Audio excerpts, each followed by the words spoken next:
Today I'm going to present some of my PhD findings from the golf putting. Now this PhD originated from my old employers when Scottish Golf came in and asked us to have a look at how you improve performance in the short game. Oh. Sorry about that, it wouldn't click. Try again.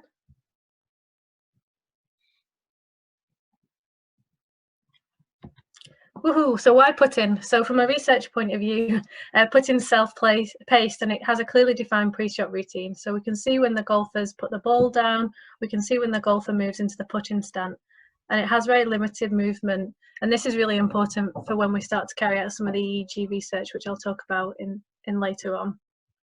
And also from a performance point of view, putting is definitely at the business end. So obviously the saying goes, you put for dough and drive for show.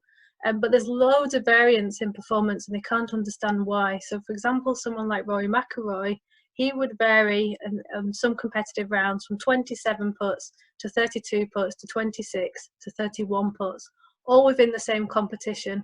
And that level of variance you don't tend to see in the other parts of the game. So this was starting to build a picture of how can we improve performance and how can we start to understand some of that variance in performance.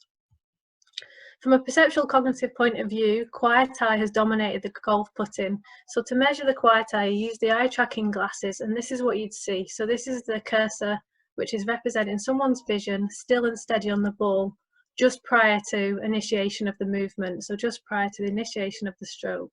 And for it to be registered a quiet eye, it needs to be 100 milliseconds in duration.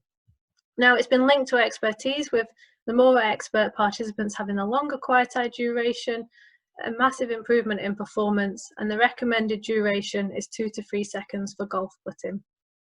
And this has led to researchers selling this as a pre-shot routine on Twitter, and this work has been quite prolific, with researchers making quite bold statements. For example, it's the difference between a good putter and a bad putter, and here's the proof. However, after 25 years of research, we still can't explain why quiet eye duration leads to an improvement in performance. And then when you take that outside from the lab and you start to apply it in the applied domain, so my old job, what you tended to see is individual differences. And optimal quiet eye didn't always lead to successful performances. And again, because they couldn't really understand why quiet eye was linked to performance, we couldn't really understand why we were seeing these findings. And this led to research saying that few studies have been straight up about replication of results. So this was me at the start of my PhD. My first study was, okay, let's go and observe some really highly skilled golfers, put them in a representative task design, and let's see what happens to the quiet eye duration on performance. I'm going to talk about 4 studies today, so there's not a huge amount of time to go over the methods and the discussion. So if anyone would like to chat to me about that, please just give me a shout afterwards. And then the second study, we thought, okay, can we give people a quiet eye intervention, and does that improve performance? And there's 2 studies designed for that. So we're looking at whether if you could change the way you delivered the intervention, does that change the impact on performance? And then the next study is looking at, well, one of the underpinnings for quiet eye duration, so although they've not really got a reason why, they tend to think it might be linked to neural activity. So we put the EEG on the participants and wanted to see whether there's any differences in neural activity for successful puts in comparison to unsuccessful puts. And lastly, the last study I'm going to talk about today is I did a perceptual cognitive intervention, and I wanted to see whether that could improve performance. So just before doing that study, we did quite a lot of research around what type of the factors that you'd need to consider when putting together a perceptual cognitive intervention. So moving on to the first study. So this is just a brief overview. So this is a representative task design. Now, anyone who's from Scotland and in the winter would know the weather is really poor. So this actually is where they do train some of the times in the winter. So the surface is very replicable. The ball rolls at the same speed as outside, and you can replicate some of the slopes. So what did we find? We found that for straight puts, which is this graph here on the left, there was a difference in quiet eye duration depending on the distance of the putt. So we used 4 different distances. But what was really interesting from this finding was this here is the recommended duration of quiet eye, so between 2 seconds and 3 seconds. However, particularly at free foot, and all the other distances, to be honest, we couldn't explain why no quiet eye duration. So remember from the beginning, a quiet eye duration needed to be 100 milliseconds or more. So 0 to 100 milliseconds would be considered no quiet eye duration, was more effective for performance than quiet eye. This finding hadn't ever been previously found before. And there was also a difference in quiet eye duration for the straight and slope puts. Now, this is really important from a representative task design, and again, really important given the previous findings had come from a laboratory setting, which typically tended to use a straight put. And again, taken on an average quiet eye duration, there was no difference in the average duration for hits or misses or straight or quiet or slope puts. So this for us was really interesting to see what was actually happening with the quiet eye duration when you put golfers in a representative task design. So moving on from this, we then thought, okay, well, maybe we weren't finding the results because we didn't train them. We didn't give them a quiet eye intervention. So, okay, we give the highly skilled golfers this time a quiet eye intervention. And what we found is there was a significant difference in performance after the quiet eye intervention. But in this case, what we found is we couldn't give them the quiet eye intervention first and then the control. So once we'd taught somebody the quiet eye intervention, we couldn't unteach them in the same session. So the sessions were set to have control first, quiet eye intervention, and then quiet eye puts. So one of the reasons we think why we found there was a significant difference in performance is linked to these first 10 puts here in the control condition. So this performance here in the first 10 puts was worse than any other performance, and this might have been driving that significant effects. So we couldn't say for sure whether practice effects weren't driving that significant difference in performance. So to test that a little bit more, we changed the design. So we did 2 testing sessions 1 week apart. The first session they either did quiet eye, and then control the following week, or split. So that was counterbalanced across. And what we found here is there was no significant difference in performance. And there was no, when I broke it down by block, those 10 blocks like I did in the last slide, there was no significant difference for the first block in comparison to the others. There was also no significant differences in error. So when they missed, there was no difference in their misses, whether that was in the control or in the quiet eye. And again, all these findings were quite contradictory to what had previously happened in the lab-based studies.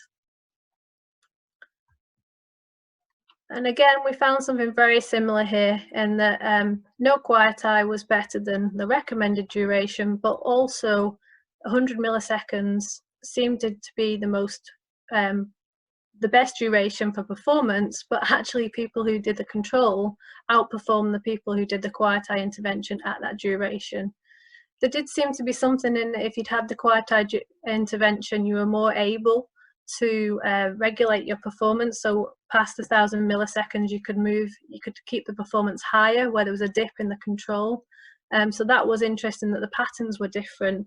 But again, these findings were very different to the recommended quiet eye duration. But all the studies that had done the recommended quiet eye duration had come from a laboratory design where the participants had done repetitive straight puts on an indoor surface that wasn't really representative to high performance golf. So in summary, the quiet eye duration didn't impact on performance when using this representative task design. And for us, the implementation of the quiet eye intervention did seem to impact on how performance changed and what the impact it was on performance. And more study was needed to try and really understand quiet eye duration and its links to performance. So apologies to be no EEG, but I'm just going to give a little bit of EEG background. So this is the cap that the individual wears, and from the EEG, the person wears the cap, and this then takes the signal to the amplifier. The amplifier then kind of processes the raw signal so that we're able to create the frequency bands. So how we do this is we put gel in through the electrodes, we create the impedance, and the impedance allows the amplifier to pick up the signal. The electrical signal's there in everyday life. And from a golf perspective, the choice of trigger was really important. So we used a laser so we could clearly say this is the initiation of the movement, and that then put a trigger timestamp onto the EEG. So on the faint tablet here, you can see that there's 2 lines going down the middle of the screen. That's to initiate the trigger. So we can clearly see this is the point in time. Now from golf putting, that was really important because what we were going to do is count backwards from the point of contact to see if there's any differences in neural activity. And the activity that we were looking for based on the sport literature, there's not been a huge amount of studies done in golf putting, but the studies have looked at differences in theta, alpha and beta. And very, very broadly, and this is broadly, theta is linked to emotional regulation, alpha can be linked to attention, and beta can be linked to sensory motor performance. So what did we find? First of all, when you do EEG research, you've got to outline what your epoch is, what your event is. So everyone was baselined here, -3 seconds to -2. And we looked at this relative change here between -2.5 seconds to contact. So again, this is very similar. We were taking the information from the eye tracker as well and from the putting routine. So when they keep the feet still in the putting stance, what's happening in the brain during that time. And then we also looked at a little bit post-contact, so half a second post-contact. Anyone who knows golf will know as soon as the golfers hit the putt, they like to move. So although in some cases we probably would like to see that duration a little bit longer, the golfer starts to move and that then creates problems with interpreting the signal. So we capped it at half a second. So this graph here is a series of time frequency graphs, and what they look at here is percentage change. So I'm just going to try and give a quick overview of what we're seeing here. So the top graph is hits, the middle one is misses, and the bottom one is looking at the differences. And what you can clearly see is there's some differences here between 8 and 13, which is the alpha range. So to have a look at that in a little bit more detail, I then pulled out all the numbers behind these graphs to start to analyse what are we seeing differently. And the difference seems to be at this -100 milliseconds, so minus a second to -0.5 a second. And what we found is that there was an increase in alpha for hits in comparison to misses at C4. So C4 is the electrode on the cap. So that was, again, these findings were quite similar to what's been found in literature and based to kind of what the attention focus was for the hits in comparison to the misses.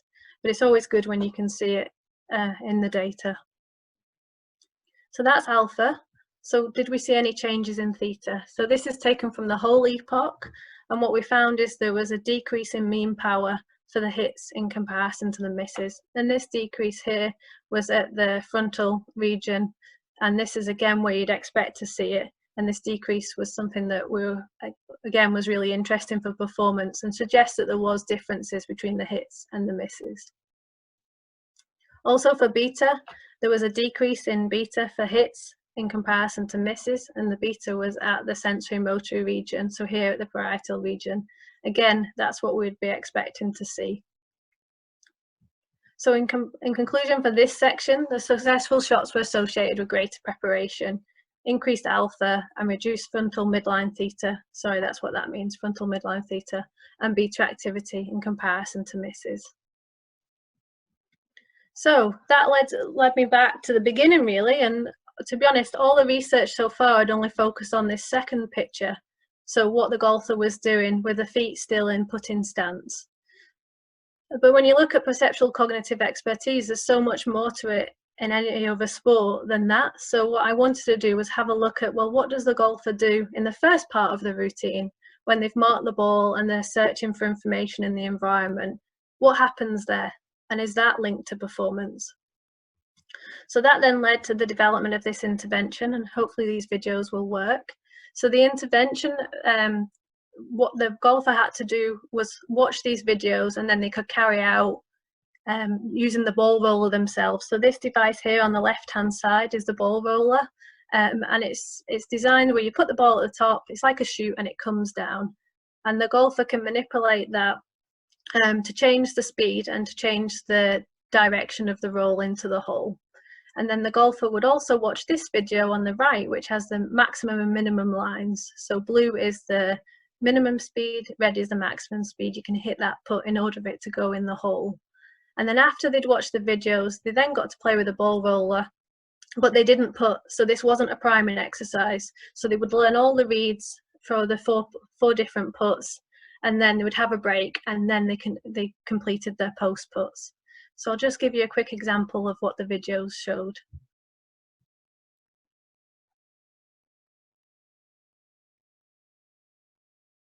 That's the ball roller, and then this is the golfer.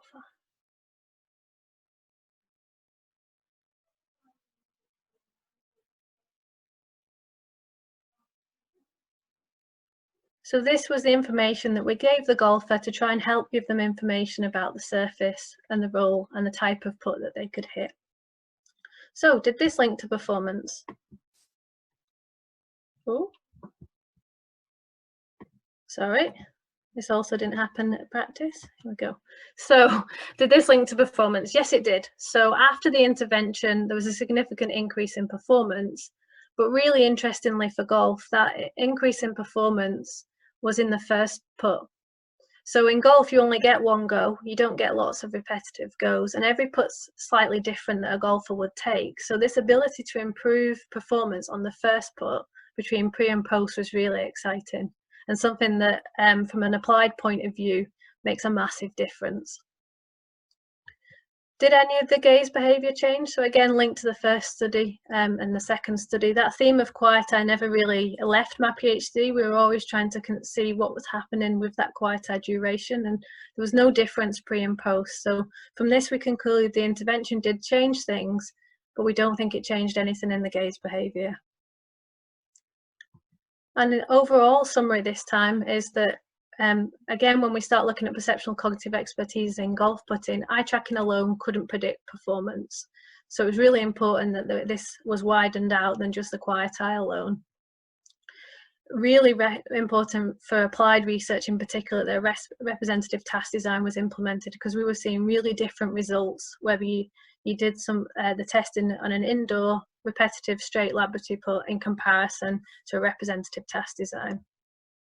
The neural activity was really encouraging. It did show differences between successful and unsuccessful putts, but again, more research is needed in that area. I think there's probably less than 10 papers in that area at the minute.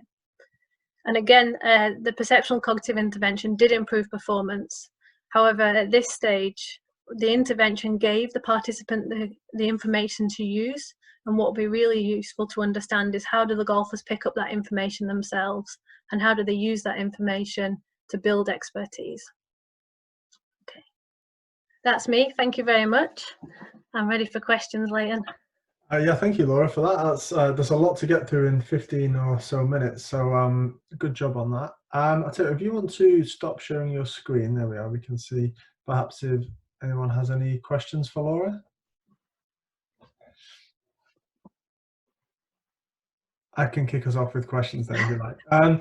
So there was, you mentioned right at the very start about potential replication issues across studies or between studies.